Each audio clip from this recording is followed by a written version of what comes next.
Hello, friends.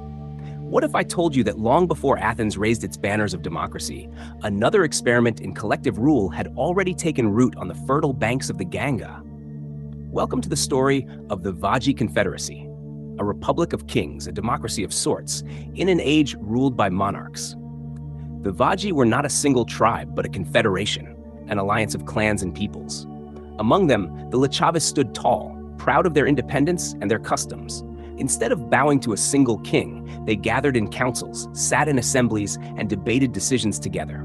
It was not equality as we imagine it today, but it was a strikingly different rhythm from the drumbeat of monarchy.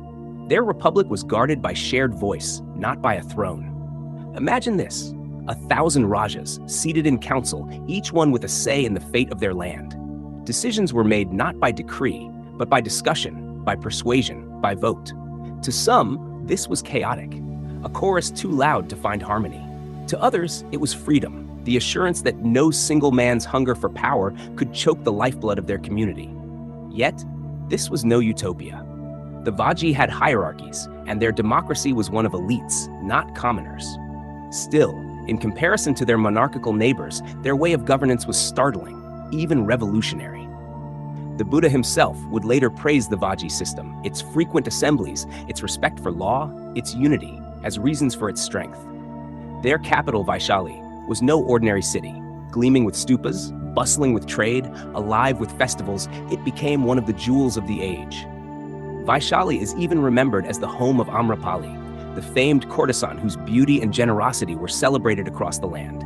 Here, art and politics, faith and commerce all thrived under the umbrella of collective rule. But such a system was both its strength and its weakness. Unity gave the Vajji resilience, but divisions were never far away. Ambitious kings, like those of Magadha, saw opportunity in the cracks between Vajji clans. And in the game of ancient power, even 1,000 rajas could be outmaneuvered by one determined throne. Still, the legacy of the Vajji Confederacy is worth pausing upon. It reminds us that history is not a straight path from monarchy to democracy, nor is the story of governance owned by any one culture.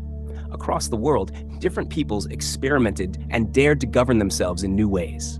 The Vajji, in their own age, stood as a testament to this daring spirit. As I drift along, the thought lingers. The land of the Mahajanapadas was not just a patchwork of kingdoms. It was a theater of political imagination. Monarchies clashed, republics rose, councils argued, and dynasties schemed. It was a place alive with possibilities, where power wore many faces. And so, as the river carries me onward, the story shifts again. Beyond the Vajji lands lies a kingdom of a different kind, a place where traders, monks, and warriors cross paths, a land that links India to the wider world, where roads meet and cultures blend.